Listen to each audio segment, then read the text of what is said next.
तो एक औरत होती है जिसका नाम कमला होता है। एक दिन उसका बेटी दामाद घर आए होते हैं। जो दामाद होता है सुबह का 8 बज रहे होते हैं, वो बाथरूम में जाकर नहा रहा होता है।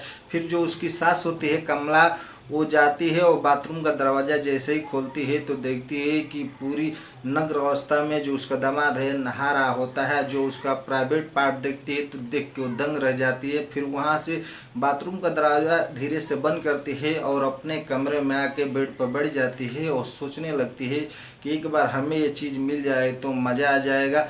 फिर कुछ देर बाद उसका जो दामाद होता है बाथरूम से नहा के तौलिया लपेट के एक टी शर्ट ढूंढते हुए उसका एक टी शर्ट नहीं मिल रहा होता है। फिर डायरेक्ट अपनी सास के रूम में आता है। जो सास होती है देख के चौंक जाती है और पूछता है अपनी सास से कि देखिए ना, हमारा एक टी शर्ट गुम हो गया है, मिल नहीं रहा है। तो जो उसकी सास होती है वो बोलती है चलिए हम दोनों साथ में खोजते हैं।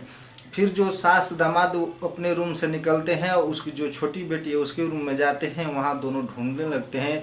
कुछ अलमारी के ऊपर जो दामाद होता है उसका टी शर्ट फेंका हुआ होता है। फिर वो जो उसकी सास होती है उस पर नज़र पड़ती है, बोलती है देखिए आपका टी शर्ट ऊपर पड़ा है, एक काम कीजिए मुझे हेल्प कीजिए, मैं ऊपर से उतार देती हूँ। जो उसका दामाद होता है, जो उसकी सास होती है टेबल लगाती है, टेबल पर चढ़ती है। जो दामाद होता है टेबल पकड़ता है। जैसे वो टेबल पर चढ़ती है जो कमला होती है उसका पैर फिसल जाता है, फिसल के अपने दामाद के ऊपर गिर जाती है। गिरने के बाद दोनों उठ के साइड होते हैं। फिर जो कमला होती है अपने दामाद से ये बोलती है देखिए ना मेरे कमर में चोट लग गया, चलिए कुछ मलहम लगा दीजिए। जो दामाद होता है जाता है। जो कमला होती है अपने बेडरूम पर सो जाती है। सोने के बाद जो उसका दामाद होता है उसको मलहम लगाने लगता है। मलहम लगाते लगाते उसके साथ ऐसा कांड कर देता है कि आप जानेंगे तो बहुत ही हैरान रह जाएंगे। तो नमस्कार दोस्तों, स्वागत करता हूँ आप सभी का एक नई वीडियो में। दोस्तों ये घटना बिहार की ही, बिहार का एक ज़िला पड़ता है, उसी एक छोटे से ज़िले की कहानी है। वहीं का रहने वाली कमला होती है जिसकी उम्र लगभग 54 वर्ष होती है। उसकी 2 बेटी होती है। एक बेटी का प्रिया नाम होता है, दूसरी बेटी का अंशु नाम होता है। जो कमला होती है उसका पति जवानी में ही उसे छोड़ के चला जाता है। और जो कमला थी बड़ी ही रोमांटिक मूड की थी और बड़ी ही सेक्सबाज थी। वो चाहती थी कि आज गैर ना दूसरे गैर मर्दों से संबंध बना लूं, बाकी वो बेटी के चलते वो संबंध नहीं बना पाती थी। धीरे धीरे समय बीतता गया। जो कमला थी उसकी जो दोनों बेटी थी, दोनों बेटी को पढ़ने के लिए वो पटना भेज देती है। दोनों पटना में ही पढ़ाई करती है और कभी त्योहारों के दिन में आती थी, अपनी मम्मी से भेंट करके चली जाती ही थी। घर में सिर्फ 3 ही लोग रहते थे। एक कमला रहती थी, उसकी 2 बेटी रहती थी। एक बड़ी बेटी थी जिसका नाम अंशु था, जो छोटी बेटी थी जिसका नाम प्रिया था।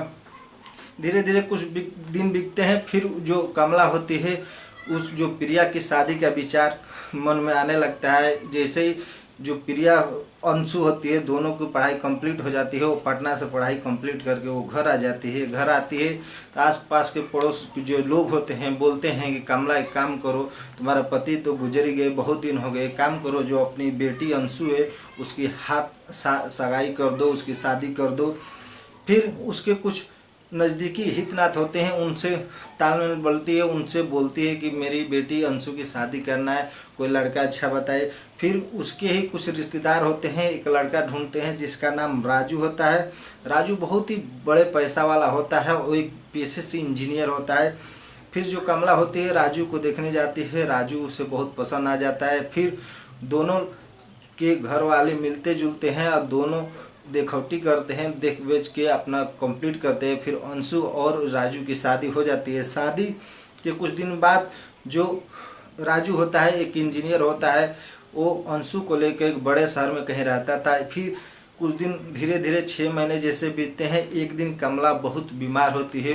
बीमार होते जो घर पे छोटी लड़की थी प्रिया वो सेवा सत्कार करती थी, बहुत परेशान होती थी। फिर एक दिन कमला फ़ोन करती है अपनी बेटी बड़ी अंशु को, बोलती है बेटी मेरी तबीयत बहुत ज़्यादा खराब है, काम करो दामाद जी को लेके यहाँ चले आओ, कुछ दिन रहना, मैं ठीक हो जाऊँगी तो चले जाना। फिर जो अंशु होती है अपने पति के साथ राजू के साथ वो शहर से आ जाती है घर, और घर आने के बाद कमला का देख रेख और दवा बीरो कराती है। कमला का धीरे धीरे 1 हफ्ते में तबीयत सही हो जाती है, सुधार हो जाता है। फिर वो यहाँ से शहर जाने वाला ही थे।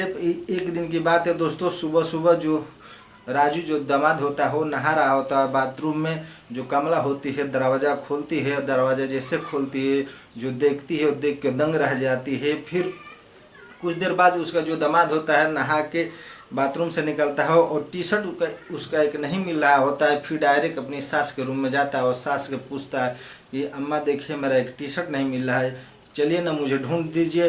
फिर दोनों मिलकर टी शर्ट ढूंढते हैं, अपनी छोटी की बेटी के रूम में जाते हैं, अलमारी के ऊपर फेंका हुआ रहता है। फिर उसकी सास टेबल पर चढ़ के वो टी शर्ट जैसे उतारती है उसका पैर फिसल जाता है और राजू के ऊपर गिर जाती है। फिर राजू से बोलने लगती है कि मेरी कमर में चोट लग गया, चलो मुझे दवा लगा दो। फिर राजू उसे गोद में उठा के लेके बेड पर सुला देता है और कमर में दवा लगाने लगता है। लगाते लगा के जो उसकी सास थी उसकी नीयत पहले से खराब थी। फिर जो राजू होता है राजू के साथ वो पूरी संबंध बनाने के लिए जुट जाती है। फिर दोनों एक दूसरे के साथ संबंध बना रहे होते हैं। तब तक जो प्रिया थी ट्यूशन से घर आती है और घर आते जैसे मम्मी का घर का दरवाज़ा खोलती है रूम का तो देख को चौंक रह जाती है।